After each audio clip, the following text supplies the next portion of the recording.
She married the wrong man, but fate had already written his name beside hers.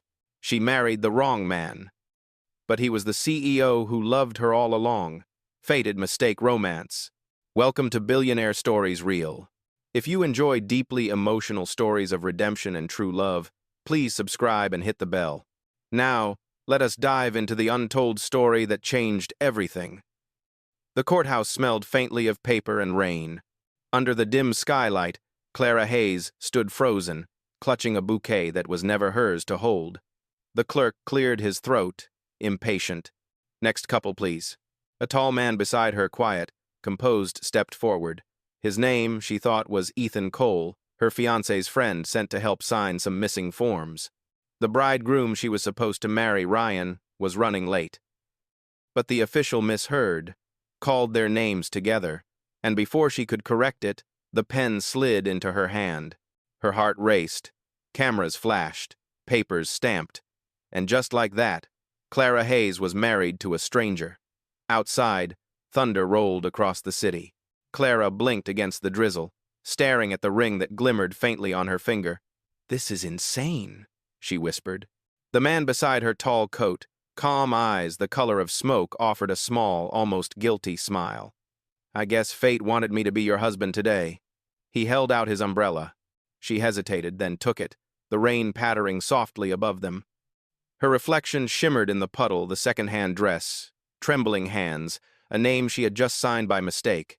Back inside the courthouse, a clerk rushed out, calling, "Wait, Miss Hayes, there's been a mix-up." But the words were swallowed by the storm. In the cab, Clara sat stiffly across from the stranger. The city blurred past billboards, wet lights, people who looked certain of their lives. "I am sorry," she murmured. "I will fix this tomorrow." "No rush," he said quietly. "Sometimes mistakes know what they are doing." He dropped her at a brownstone apartment. As she turned to thank him, she noticed the watch on his wrist, sleek, engraved in silver. "For EK, you lead with heart." "Nice watch," she said.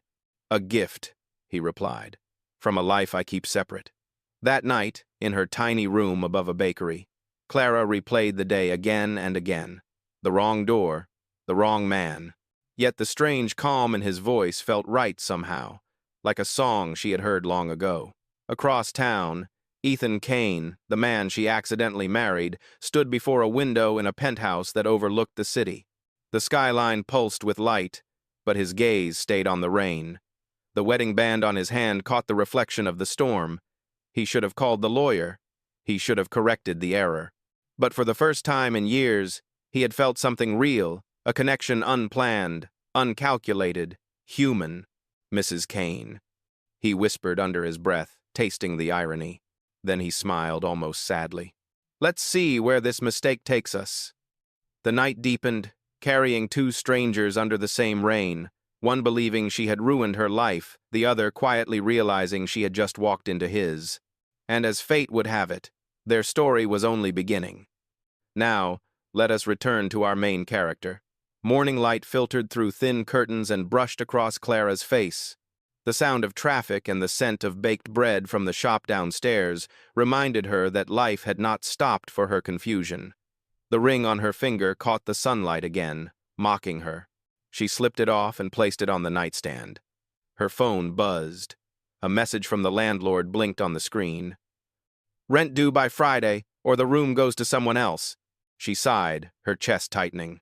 Between her low-paying art classes and the few commissions she picked up from the community center, she was barely surviving. Yesterday's disaster felt like a cruel joke, layered on top of an already impossible life. She opened her notebook, pages filled with sketches of children painting by the riverside, of old brick alleys, of dreams that never made it to a gallery. On the last page, a half-finished drawing of a wedding bouquet stared back at her. She closed the book quickly, grabbed her worn coat, and left for her morning shift at the coffee shop. Outside, puddles reflected the gray city sky. Clara pulled her scarf tighter and walked fast, hoping to drown her thoughts in the noise of espresso machines and customer chatter. But the world had other plans. When she stepped behind the counter, a small crowd gathered around a TV on the wall. The morning news played a headline in bold. Mystery bride of CEO Ethan Kane courthouse mix-up or secret marriage. Her blood ran cold.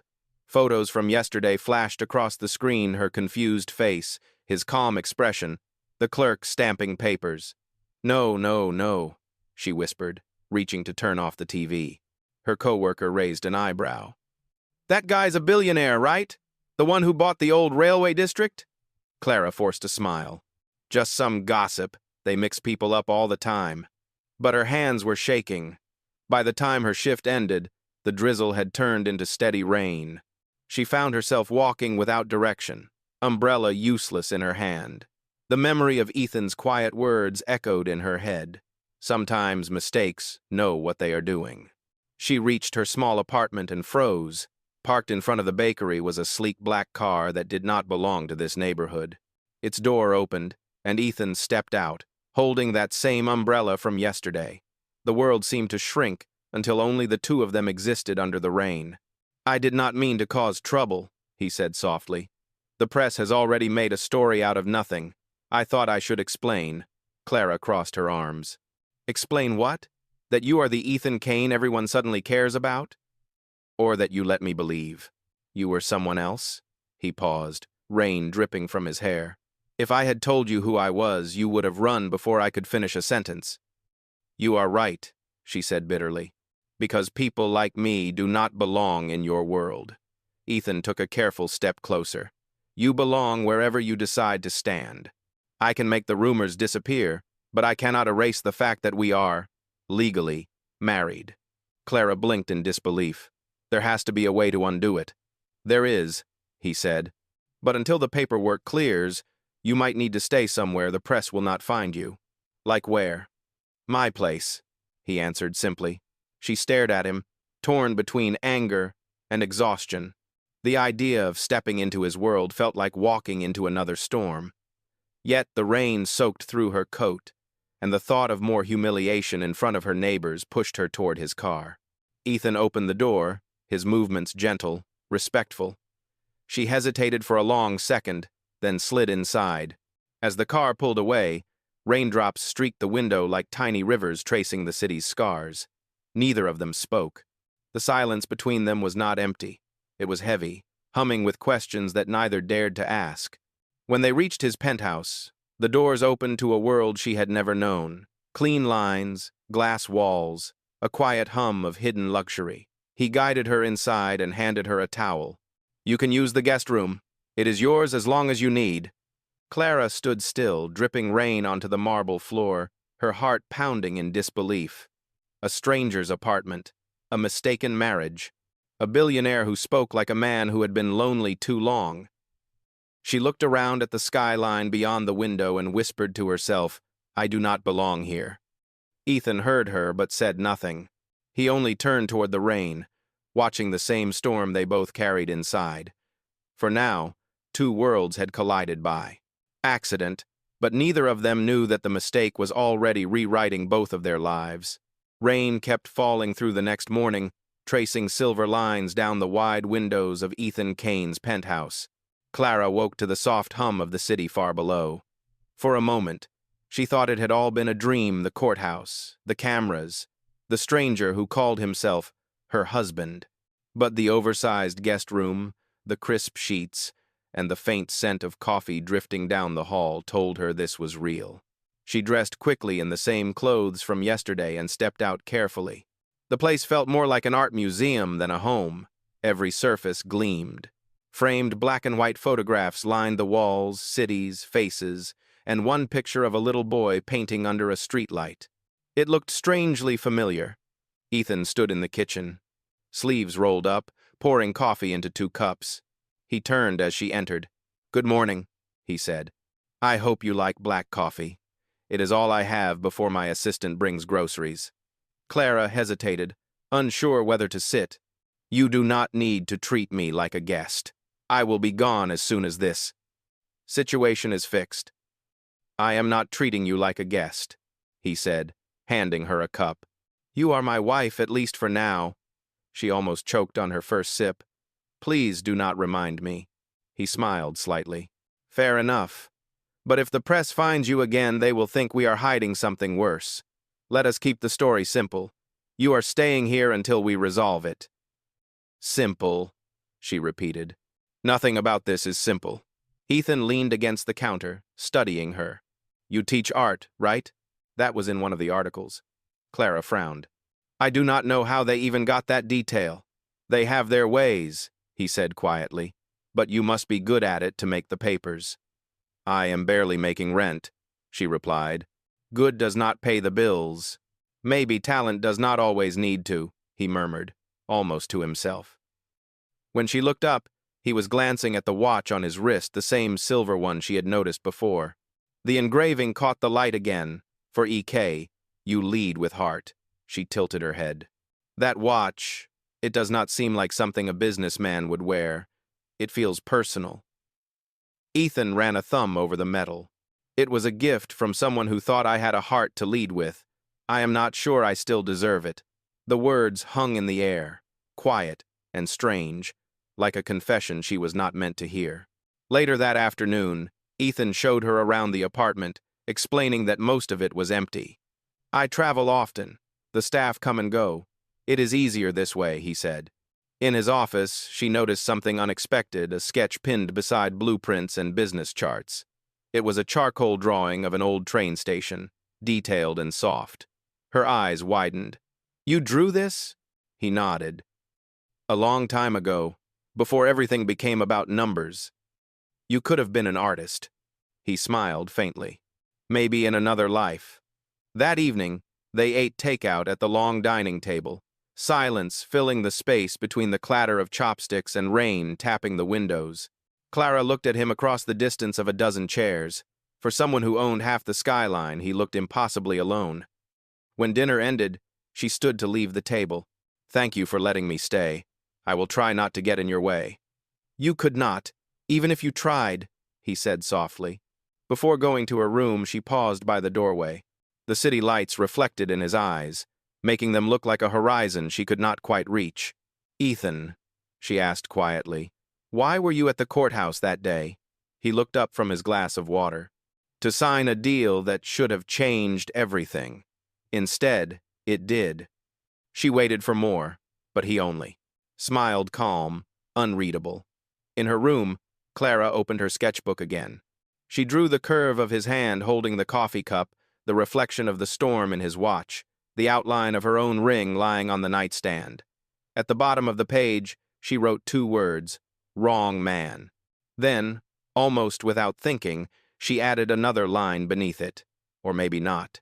Across the hall, Ethan watched the rain from his office window, the city shimmering below. For the first time in years, he left the lamp on and the paperwork untouched.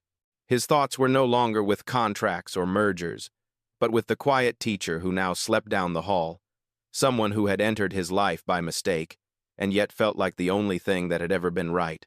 The rain finally stopped, leaving the city glistening. Somewhere inside that silence, something fragile had begun to take root. The next morning began with sunlight for the first time in days. Clara woke to the smell of toast and coffee again. Unsure how she was still in this place that did not belong to her, she stepped quietly into the kitchen. Ethan was already there, dressed casually in a gray sweater, looking far less like the man whose name filled headlines. "You should eat," he said. "I asked the staff to stay away for a while. Less gossip that way." Clara poured herself a cup of coffee. "I appreciate it, but the more I stay here, the stranger it feels. It is like living inside someone else's movie." Ethan smiled slightly. "Then let us pretend it is a quiet one. No reporters, no deals, just breakfast." For a few minutes, that was all it was. 2 people sitting in silence, the clink of cups and the hum of the city below them. But when the elevator bell chimed, everything changed. Ethan's phone buzzed immediately after.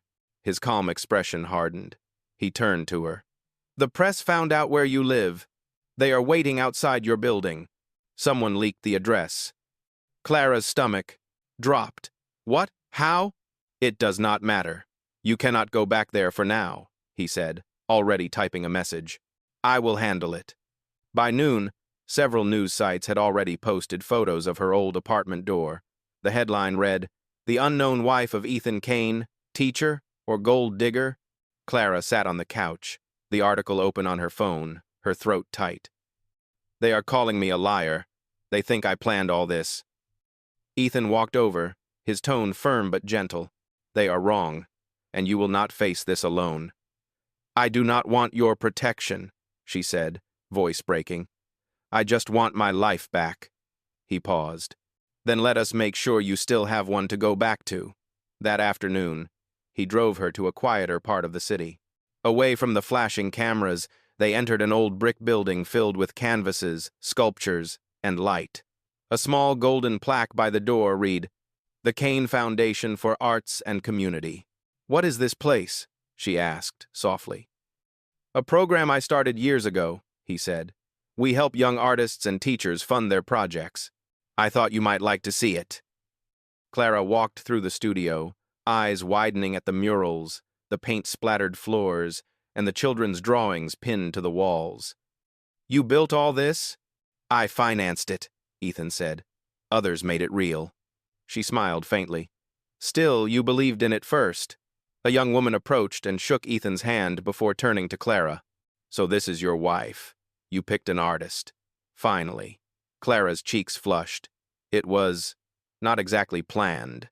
Ethan met her gaze with a small, knowing smile. No, it was not. They toured the space together. Clara asked questions about the artists, about the workshops, about the gallery openings Ethan never attended. She realized how quietly he had been giving without ever taking credit. The billionaire she had seen on the news did not match. The man walking beside her, stopping to pick up a dropped paintbrush or compliment a nervous student. As they left the building, the sun dipped low, painting the city in gold. Clara stood by the car, looking up at the fading light. "You could have told me about this from the start," she said. "And you would have believed I was the man in those headlines?" he asked. "Maybe not," she admitted. "But I might have understood the person standing in front of me." He opened the car door for her but hesitated before she stepped inside. "Clara," he said quietly, "I did not plan any of this, but I'm starting to think it was not a mistake." She looked at him, the city's reflection glinting in his eyes. "Do not say things you do not mean." "I mean every word," he replied. The ride home was silent except for the sound of tires on wet asphalt. When they reached the penthouse, she turned to him before leaving the car. "You cannot keep rescuing me, Ethan. I need to stand on my own." "Then let me stand beside you," he said. That night, she stood at the window of her room, watching the lights flicker below. Her reflection in the glass looked less like the frightened woman who had arrived days ago and more like someone discovering her strength again. Down the hall, Ethan sat in his office, scrolling through unread messages from his company. But his focus was not on the next merger or market report. It was on the sketchbook she had left open on the table, the drawing of a hand holding a cup of coffee under a window of rain. Something had changed between them that day. It was still built on a mistake, but now it was becoming something that neither could easily undo. Days turned into weeks, and the rhythm of living under the same roof began to feel less accidental. Clara's first mornings at the penthouse were awkward. She spoke in quiet phrases, careful not to disturb the quiet man who moved like a shadow between meetings and phone calls. But over time, that silence softened into something else, an understanding that did not need many words. Ethan worked from home more often now. His team believed he wanted privacy from the press, but the truth was simpler. He wanted to see her. Sometimes he would glance up from his laptop and find her sketching by the window, sunlight falling over her face. She drew the city, the skyline, and sometimes him when she thought he was not looking. One afternoon, he noticed the small canvas propped against the glass table. It showed two figures sitting across from each other with a storm outside and a single umbrella between them. He recognized the moment instantly: the courthouse steps, the rain, and the mistake that had started everything. "You made this," he said quietly. Clara turned, startled. "It was just a sketch. I needed to paint something real." "It is beautiful," he replied, "and painful."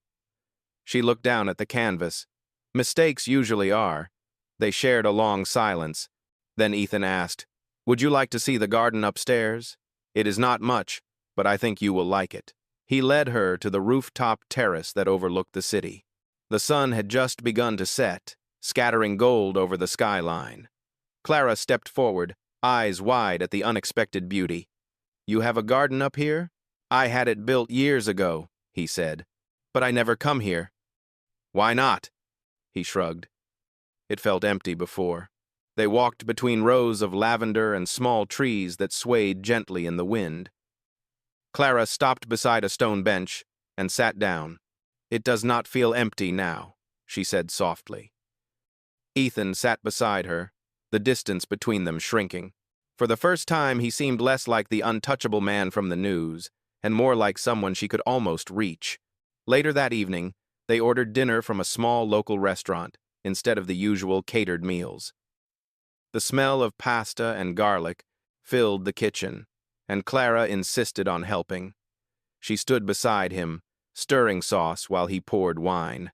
When he accidentally splashed a bit onto the counter, she laughed for the first time since they met. "You are not as perfect as they make you sound," she teased. "I never claimed to be," he said, smiling. "But I am glad you finally laughed."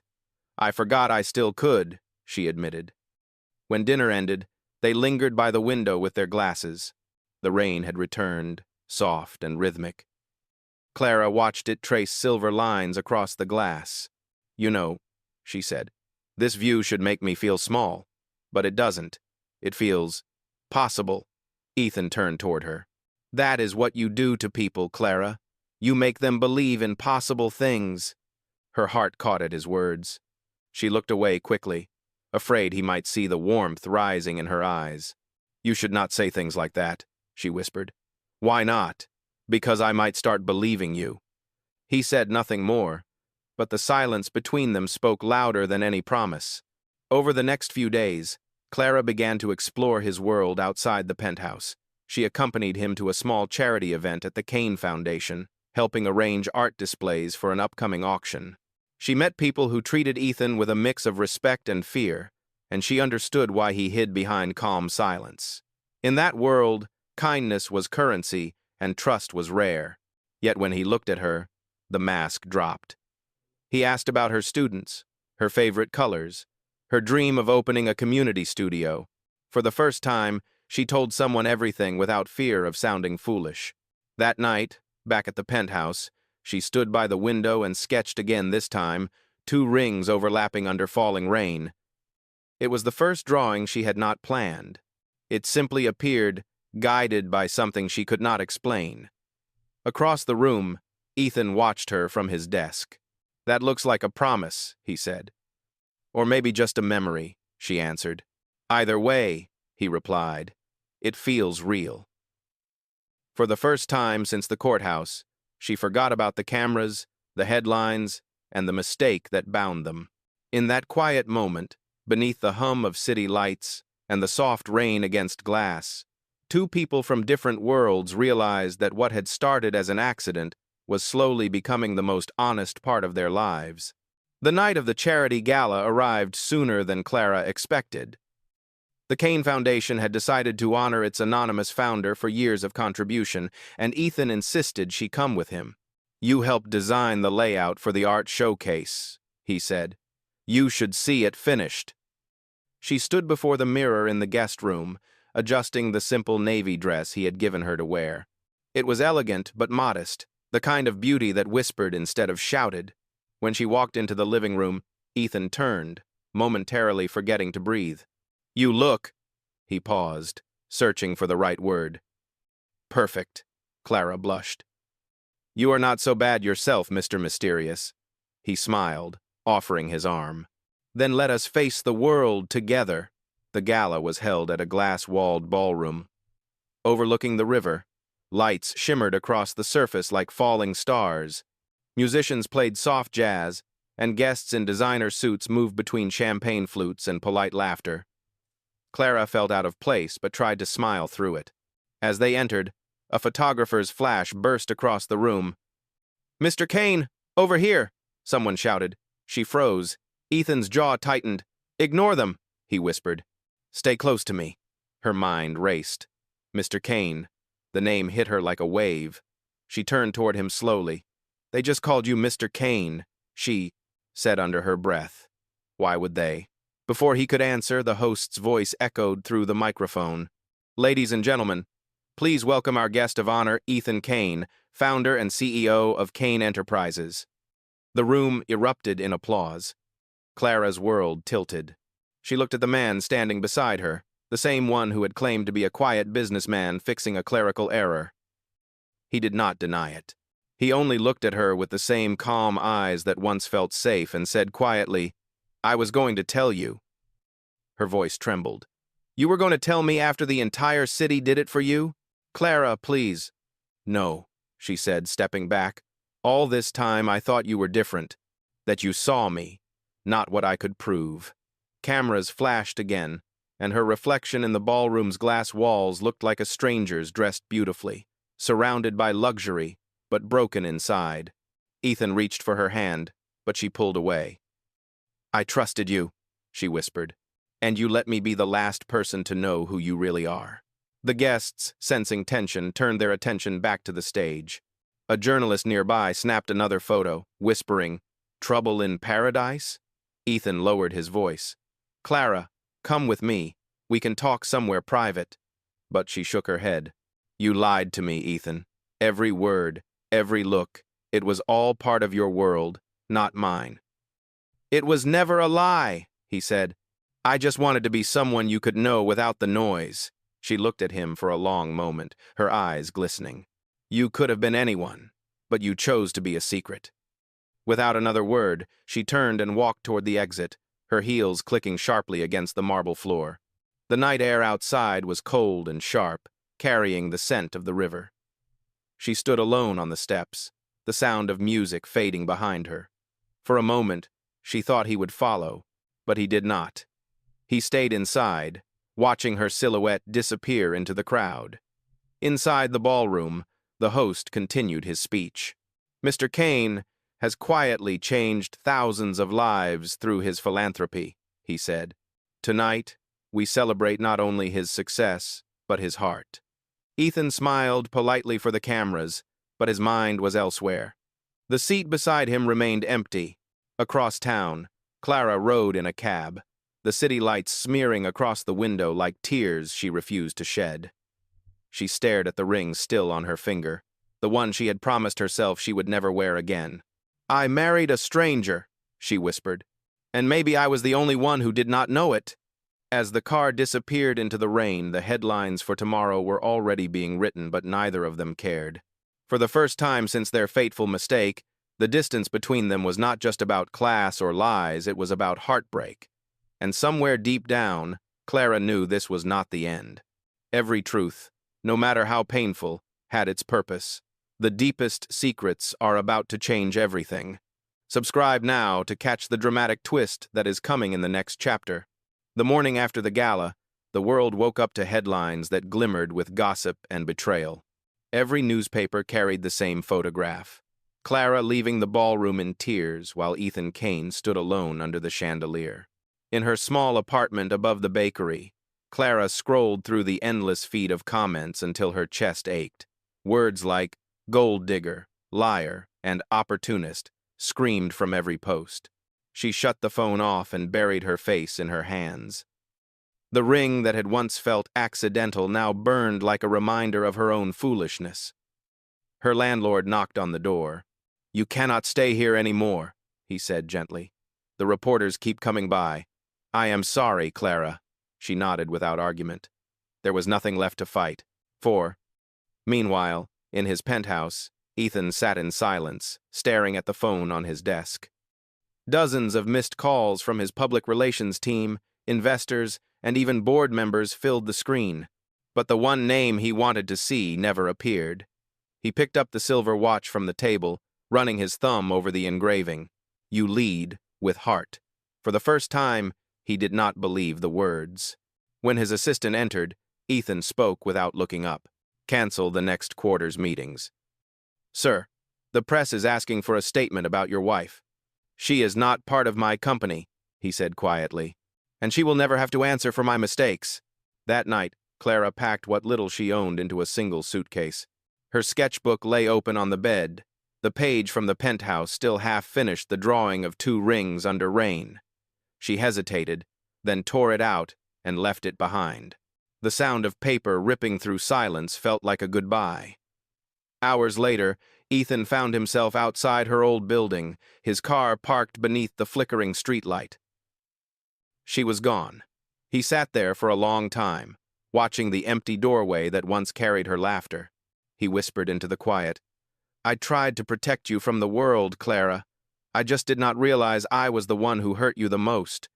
When he finally drove away, the city seemed colder than before. He had everything a man could buy, wealth, respect, power, but none of it could fill the space she left behind. For Clara, the next few days blurred together in bus rides, cheap motels, and long nights filled with questions she could not answer. The man she thought she knew had turned into a stranger.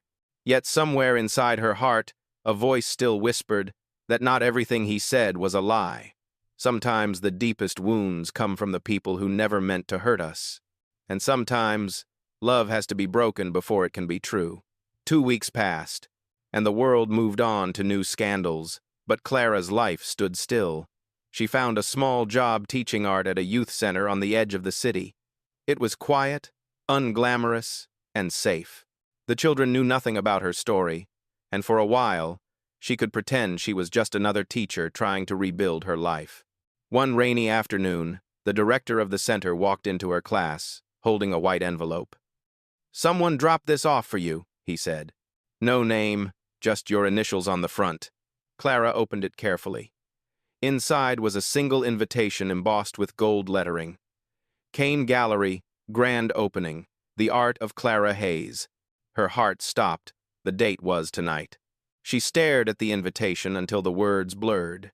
It had to be a mistake, but her name was there, written in elegant script that could only belong to one person. Hours later, curiosity and fear pulled her to the address. The gallery glowed against the stormy sky, its glass walls shining with warm light. She hesitated at the entrance until a familiar voice said softly, "You made it." Ethan stood there in a dark suit, looking tired but hopeful. "I had to show them who you really are," he said. "Not what they called you." Inside, every wall was covered with her art. Sketches she had left behind, paintings she had sold for almost nothing, even her torn page of the 2 rings under rain, all restored, framed, and signed with her name. Guests whispered, admiring her work without knowing the story behind it. Clara turned to him, tears in her eyes. "You did all this?" He nodded. "The world took your voice. I wanted to give it back." "But why?" she asked. "After everything." "Because you were never a mistake," he said. "You were the only truth I have ever known." Before she could speak, Ethan walked to the center of the room and faced the guests. "I need to make one correction tonight," he said into the microphone. "The rumors, what by said, I married by accident. But the truth is, the best things in my life have never been planned." He turned toward her, holding up a document, the marriage license they had both signed that first chaotic day. "This was never about business or image. It was about a woman who reminded me what honesty feels like. I will not annul it unless she asks me to." The crowd fell silent. Clara stood frozen, her eyes locked on his. Every emotion she had buried came rushing back, the pain, the trust, the warmth she could never quite forget. Slowly, she walked toward him. When she reached him, she took the license, looked at it, and then looked up. "You still owe me one thing," she said softly. He smiled. "Name it." "A promise," she whispered. "That from now on, there will be no secrets." "I promise," he said. Applause rippled through the room as he took her hand. Under the bright gallery lights, their shadows merged on the floor, no longer divided by wealth or pride. For the first time since their mistaken wedding, both of them chose this moment, fully aware and unafraid. Outside, the rain eased into a quiet drizzle, as if the sky itself was finally at peace. The night that had once brought them together in error now witnessed them choosing each other for real. And somewhere in the crowd, a photographer captured the image that would soon travel the world. Clara smiling through tears as Ethan whispered, "Welcome home, Mrs. Kane." A year later, the same light that once filtered through the courthouse windows now poured through the grand hall of the Kane Gallery. This time, there were no reporters chasing scandal, no whispers of confusion or disbelief, only laughter, music, and the soft hum of celebration. Clara stood beside Ethan beneath an archway of white roses. Their wedding this time was deliberate, every moment chosen, every promise made with open hearts. The minister's words echoed gently through the hall. "Do you both enter this union by choice and with truth?" Ethan looked at her, his voice steady. "With truth and forever." Clara smiled through quiet tears. "With truth and forever," she repeated.